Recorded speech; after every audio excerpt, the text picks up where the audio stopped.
Hello, this is Curtis Crow of Digital Darkroom, also from Crow Studios. Here with some sample shots of the Canon 200mm EF F2.8 Mark II USM, all that stuff. Really, really awesome lens. Actually, I got all the information right here in the information. So, this is your lens, or this is a lens that you are looking at purchasing. Highly recommend it. Got my hands on it recently. Got to use it at a trip to Disney, which is actually pretty exciting. Overall feel of the lens, I like it. 200's tight. I wanted tight. Sometimes it is inconveniencing having to run, pretty far back to take a picture of something, but it comes with the territory. I was expecting that. So here's some sample images. We got 25 sample images. We stayed at Port Orleans.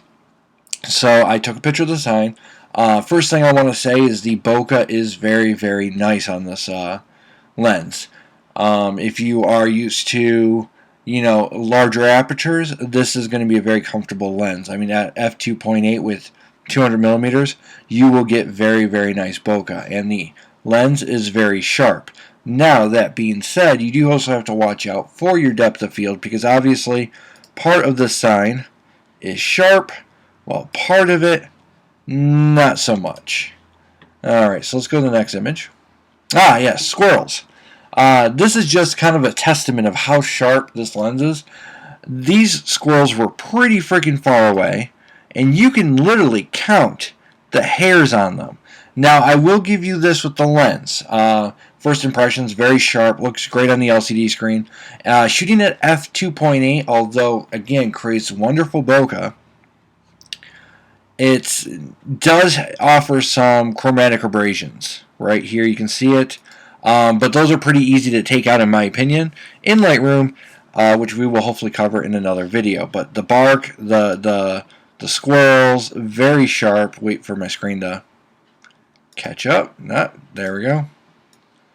So all that stuff, lots of details, very nice.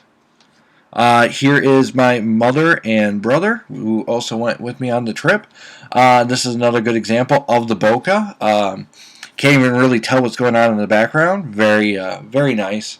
And the hair is fantastically sharp. I mean, just look at that. Would you look at it? It's beautiful.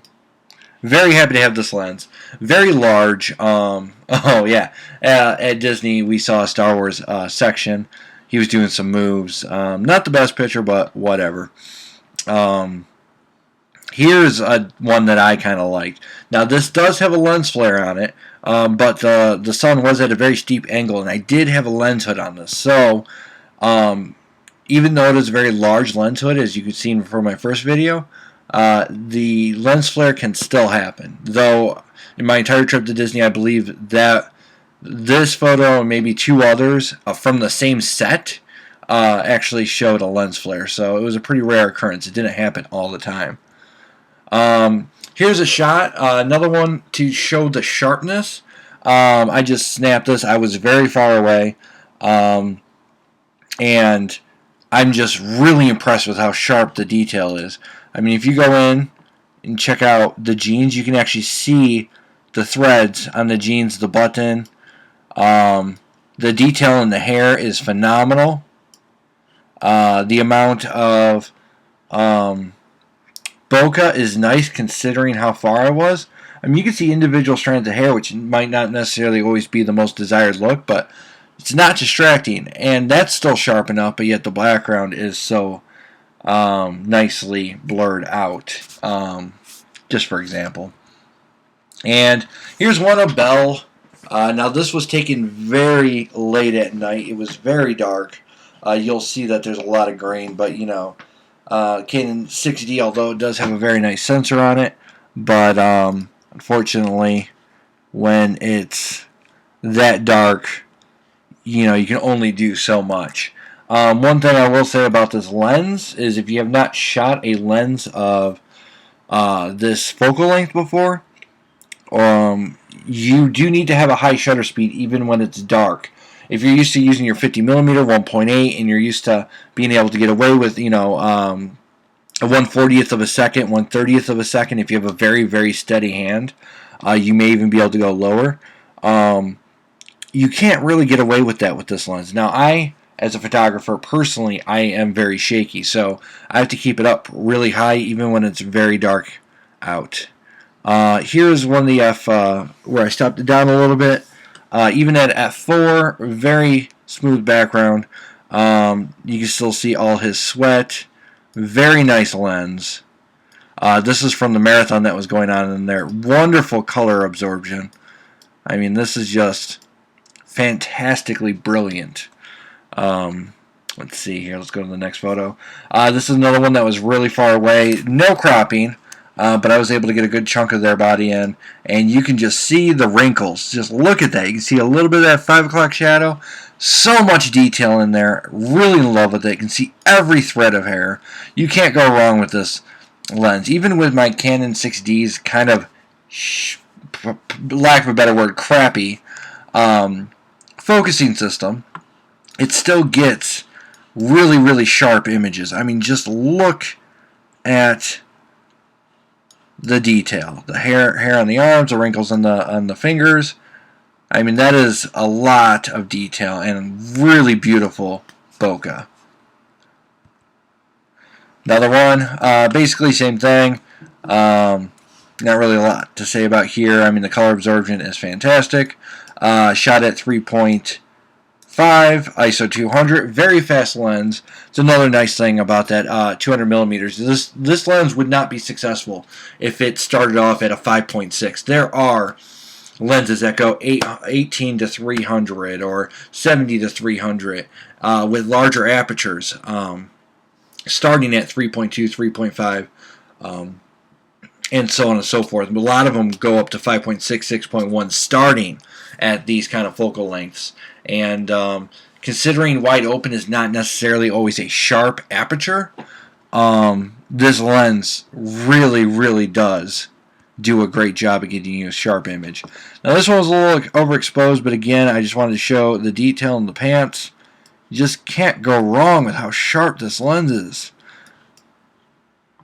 I mean, if your client that you're shooting, or if the person that you're shooting does have a bit of acne, though, I mean, that is going to stick out like a sore thumb. Let me get just a little bit closer in here. You can see this guy had a lot of acne, but you know what? You can very quickly clean that up in Lightroom. Let's just hope you're not doing several hundred photos. This one was a bit of a fail, but I still decided to show it just because of the foreground, the background, the bubbles. Kind of gives you the idea, or gives you an idea of how good the bokeh is at different distances, whether the subject is the middle, or the focusing planes and the subjects in the middle of stuff that's in front of you, and or front of them and behind them. You can kind of see how well that transitions in this photo. One thing, although it's just an optical thing, I did find it very weird how this particular set of bubbles got produced by the sensor and lens, but I can edit that out later. It just looks a little funky.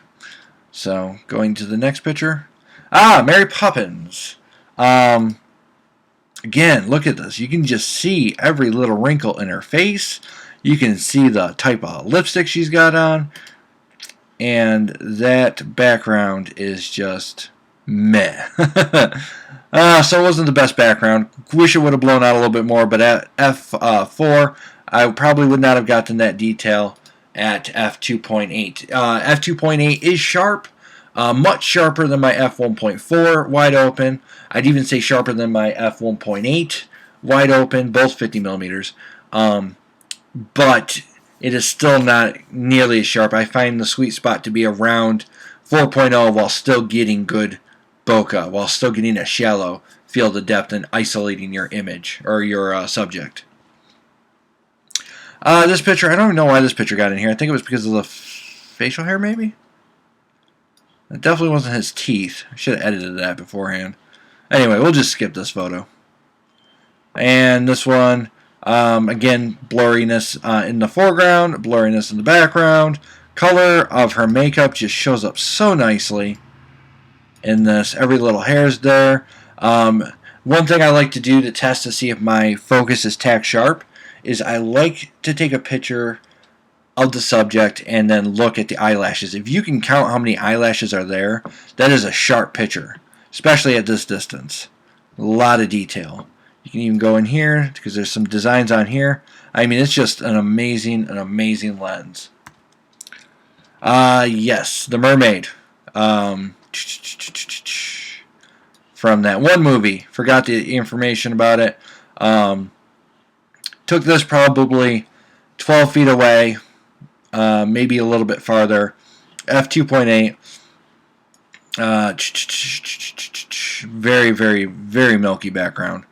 Love it. Yes, this photo, when my computer finally loads it, which it just has, shot at 7.1, f7.1. This is not an accurate picture because it is cropped. If you look here, that is a very cropped photo, but yet it retains so much detail. I mean, if we zoom in even more, you can literally see the grooves coming off the edge of the moon. I mean, it's just such a phenomenal, mind-blowingly sharp image. And again, just to show you kind of where this image was, that's how small the moon is in the picture. That's how big it is when we crop it. That is a lot of crop, and that's a lot of detail. Love it. Love it. Another picture of just clouds, colors. I wanted to show the contrast of blue and red when I took this picture. F3.5. Hardly any. There's just a little bit of chromatic abrasions when stopped down to f3.5. Basically unexistent by f4. So it's not, if you're big on chromatic abrasion, you're all like, I can't have it, it'll ruin my picture. You do not have to stop this lens down at all, or hardly any, I should say, in order to get rid of that chromatic abrasion.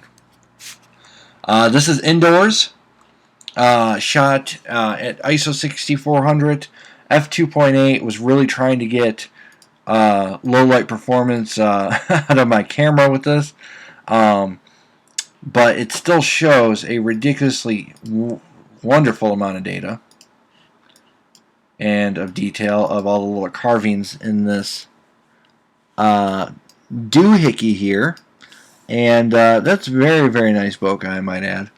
Again, with this lens, using this lens for as long as I did, the challenge was definitely having to stay farther back. Now, these things were very small, so in order to fill the frame, I did not have to step as far back. I was pretty close to my minimum focusing distance when I took these.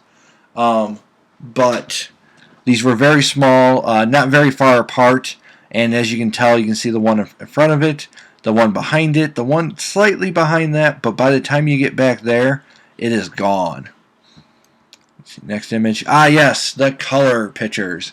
Really wanted to show how much color this lens helps you absorb. I mean, even my f1.4 50mm and f1.8, my 24 to 105 lens, can't even touch how much color this lens brings in.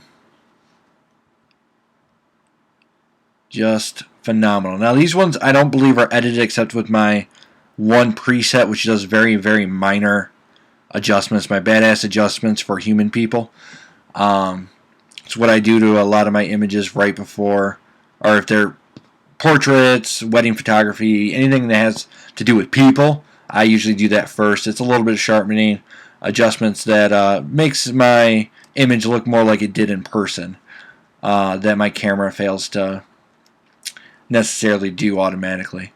But that's kind of it. That is 25 pictures of there's 25 pictures from this Canon 200mm F2.8 Mark II USM.